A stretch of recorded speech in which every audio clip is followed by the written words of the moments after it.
शांतिजनालय 67वां पर्व कथा। अथानंतर राक्षसों का अधीश्वर रावण अपने दूत के वचन सुनकर क्षण भर मंत्र के जानकार मंत्रियों के साथ मंत्रणा करता रहा। तदनंतर कुंडलों के आलोक से देदीप्यमान गंडस्थल को हथेली पर रख अधोमुख बैठ इस प्रकार चिंता करने लगा कि यदि हस्त समूह के संघट से युक्त युद्ध में शत्रुओं को जीतता हूँ तो ऐसा करने से कुमारों की हानि दिखाई देती है। इसलिए जब शत्रु समूह सो जावे तब अज्ञात रूप से धावा देकर कुमारों को वापस ले आऊं, अथवा क्या करूं? क्या करने से कल्याण होगा? गौतम स्वामी कहते हैं कि हे मगधेश्वर, इस प्रकार विचार करते हुए उसे यह बुद्धि उत्पन्न हुई कि उसका हृदय प्रसन्न हो गया। उसने विचार किया कि मैं बहुरूपिणी नाम से प्रसिद्ध वह विद्या सिद्ध करता हूँ कि जिसमें सदा तत्पर रहने वाले देव भी विघ्न उत्पन्न नहीं कर सकते। ऐसा विचार कर उसने शीघ्र ही किंकरों को बुला आदेश दिया कि शांति जनालय की उत्तम तोरण आदि से सजावट करो तथा सब प्रकार के उपकरणों से युक्त सर्व मंदिरों में जिन भगवान की पूजा करो। किंकरों को ऐसा आदेश दे उसने पूजा की व्यवस्था का सब भार उत्तम चित्त की धारक मंदोदरी के ऊपर रखा। 8 गौतम स्वामी कहते हैं कि वह सुर और असुरों द्वारा वंदित 20वें मुनिसुव्रत भगवान का महाभ्युदयकारी समय था। उस समय लंबे चौड़े समस्त भरतक क्षेत्र में यह पृथ्वी अरहंत भगवान की पवित्र प्रतिमाओं से अलंकृत थी। देश के अधिपति राजाओं तथा गांवों का उपभोग करने वाले सेठों के द्वारा जगह जगह देदीप्यमान जिन मंदिर खड़े किए गए थे, वे मंदिर समीचीन धर्म के पक्ष की रक्षा करने में निपुण, कल्याणकारी, भक्ति युक्त शासन देवों से अधिष्ठित थे। देशवासी लोग सदा वैभव के साथ जिनमें अभिषेक तथा पूजन करते थे और भव्य जीव सदा जिनकी आराधना करते थे, ऐसे वे जिनालय स्वर्ग के विमानों के समान सुशोभित होते थे। हे राजन, उस समय पर्वत पर्वत पर अतिशय सुंदर गांव गांव में, वन वन में, पत्तन पत्तन में, महल महल में, नगर नगर में, संगम संगम में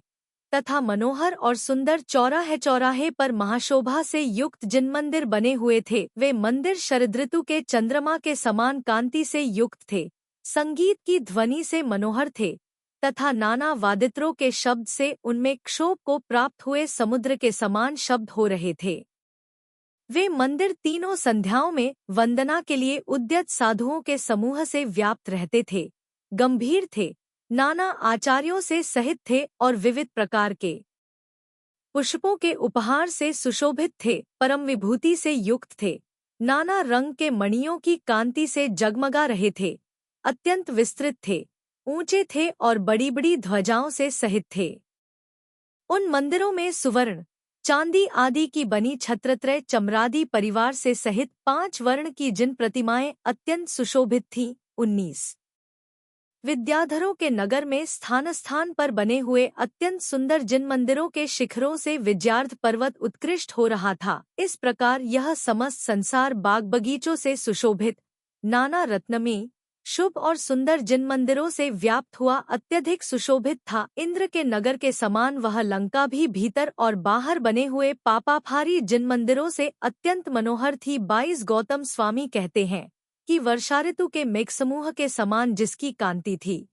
हाथी की सूंड के समान जिसकी लंबी लंबी भुजाएं थी, पूर्ण चंद्र के समान जिसका मुख था, दोपहरिया के फूल के समान जिसके लाल लाल ओंठ थे, जो स्वयं सुंदर था, जिसके बड़े बड़े नेत्र थे, जिसकी चेष्टाएं स्त्रियों के मन को आकृष्ट करने वाली थी, लक्ष्मीधर लक्ष्मण के समान जिसका आकार था और जो दिव्य रूप से सहित था, ऐसा दशानन कमलिनियों के साथ सूर्य के समान अपनी 18,000 स्त्रियों के साथ क्रीड़ा करता था, जिस पर सब लोगों के नेत्र लग रहे थे, जो अन्य महलों की पंक्ति से घिरा था, नाना रत्नों से निर्मित था और चैत्यालयों से सुशोभित था। ऐसे दशानन के घर में सुवर्ण में हजारों खंभों से सुशोभित, विस्तृत, मध्य में स्थित, देदीप्यमान और अतिशय ऊंचा वह शांति जिनालय था कि जिसमें शांति जिनेंद्र विराजमान थे। गौतम स्वामी कहते हैं कि उत्तम भाग्यशाली मनुष्य धर्म में दृढ़ बुद्धि लगाकर तथा संसार के सब पदार्थों को अस्थिर जानकर जगत में उन जिनेंद्र भगवान के कांति संपन्न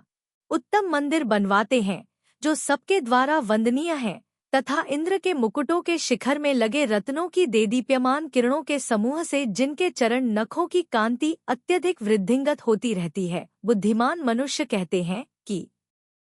प्राप्त हुए विशाल धन का फल पुण्य की प्राप्ति करना है, और इस समस्त संसार में एक जैन धर्म ही उत्कृष्ट पदार्थ है। यही इष्ट पदार्थ को सूर्य के समान प्रकाशित करने वाला है। इस प्रकार आर्ष नाम से प्रसिद्ध रविशेणाचार्य द्वारा कथित पद्मपुराण में शांति जिनालय का वर्णन करने वाला 67वां पर्व समाप्त हुआ। 17